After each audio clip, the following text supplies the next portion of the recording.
Good afternoon. Hi, everyone. Welcome back to the channel. It's Megan here, the Healing Foods Coach, also known as the Faithful Fibromyalgia Warrior, on Thursday, July the 23rd at about 3:40 in the afternoon here in Colchester, England. Hope you're all doing well. I know it's been a little while since my last video, so hopefully you are encouraged by this, and the video I'm making for you today is helpful in some way or manner. So as you guys know, for those of you who have seen some of my recent videos, I've been going using for eating and healing. I try to keep it now to one meal a day, giving my body plenty of time to digest the food I'm eating, so I'm not constantly in a feeding mode, and therefore the insulin isn't constantly raised, giving a chance for the cortisol and the insulin to drop, so that I'm not only healing, but I'm also digesting and, of course, continuing to keep my weight steady. When I switched to one meal a day about a month and a half ago, it was great. I started to lose weight about a pound a day for the first 2 weeks. It did slow down a bit, as I would have expected, because the less weight you have to lose, the harder it is and the longer it takes. Now I'm keeping steady at my ultimate weight, which is 124 pounds. So that was about 10 pounds off. The last sort of 10 pounds I put on through menopause. So that's good to have that gone. But more importantly, I just feel more energized, more clarity. I don't feel as full all the time, and certainly not as bloated by switching up from 3 meals a day to one main meal a day. And what I wanted to do is just quickly show you guys what I've made today for my meal. And this is basically what I eat every day, with the option of I can always change it up if I want to, but this is currently what I'm enjoying, what I'm loving, what I'm finding fills me up the most, and what's been helpful. Just a little side bit of information as well. So for me, if you haven't seen these other videos, I've always been a chronic undereater. And even when I was eating 3 meals a day, I was still only getting about 800 to 900 calories each day. I didn't realize that until I stopped and actually went and tracked it, just to make sure I was trying to get enough in for my body, just for general functions, just for my BMR, just to make sure that my body is getting enough energy to do its daily functions, never mind if I'm walking or running errands, etc. And realized I'm not eating enough. But if I eat it spaced out like I was over 3 meals a day, then I wasn't giving myself enough time for the body to fully digest things in between meals. So that being said, what I've done very, very gradually is I've just gently increased the caloric intake over the last few weeks. Again, if you're under eating and you maybe need to be eating 12 or even 1,800 calories a day and you are currently only eating 9, don't just only double the volume, because it'll make you feel sick. Okay, I very gradually just added a little bit more each day until I reached the level I should be at. So what I'm going to show you is about 1,200 calories, which is about approximately what my body requires just to maintain its everyday normal functions. And then on days where I'm going to be doing more, so on a Saturday where I'm going to be out running errands, doing the groceries, cleaning, whatever it is, then I might eat a little bit more. Okay, so you got to factor in eating a bit more depending on your activity levels. For me, about 1,200 calories is perfectly what I need. And I'm not just guessing that. I did use, scientific calculations to work that out. I'm not just guessing what I should be eating. Okay, so I'm just going to show you guys quickly what it is I've made, just to give you some ideas. And again, make it personal for yourselves.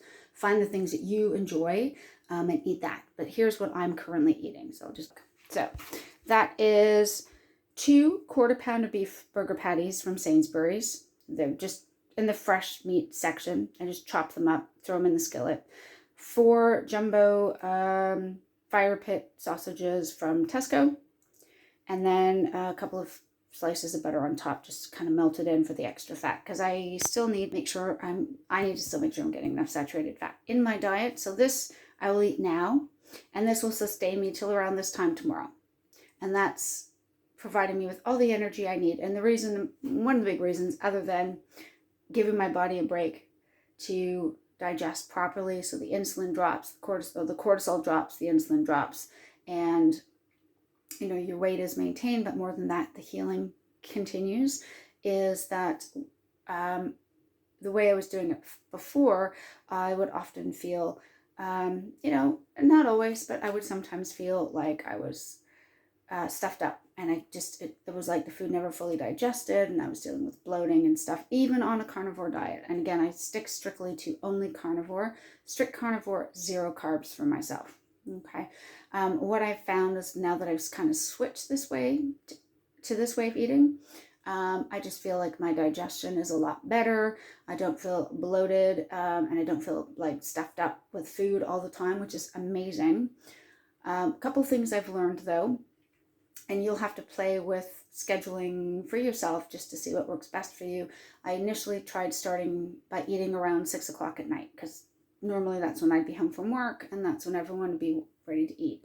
What I realized after a couple of weeks of this, two and a half weeks of this, was that I was finding it a little harder to fall asleep at night when I was eating after 6, and it just made it a little harder to wake up in the morning.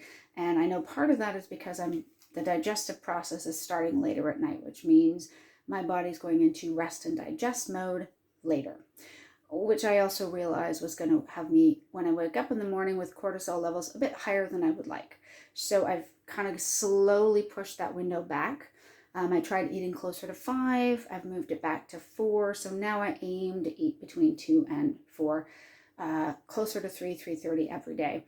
I just find that it gives me a lot more time for everything to digest before I go to bed, which means in the morning my cortisol levels are a bit lower, and that's just good overall, which is something, of course, that women in particular, especially those of us going through menopause or who are postmenopausal, we want to be mindful that we keep our cortisol levels lower, and they're highest in the morning. They usually peak at around 4 a.m., depending on when you've last eaten, but they won't necessarily go as high as they would normally if you've been eating much earlier in the day. So I'm working towards eating around 3:30ish, at least starting to eat.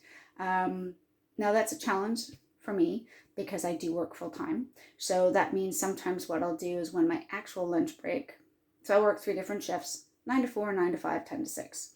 And when I'm on a 10 to 6 shift, it's fine because my lunch break is typically 2:30 or 3 o'clock. Perfect. On my other shifts, my lunch break is more like 1, and I don't want to eat that early. So what I simply do is I'll make sure my food is heated up and in a container beside me, and then I'll just try to pick away at it closer to that window, as long as, of course, I'm not on the phone with a customer. So it is a little challenging, but there are workarounds. So for those of you thinking, I want to do this, but I have this weird shift, and when would I eat? And there are definite possibilities of working around those situations. You might just have to do a little bit of planning in advance.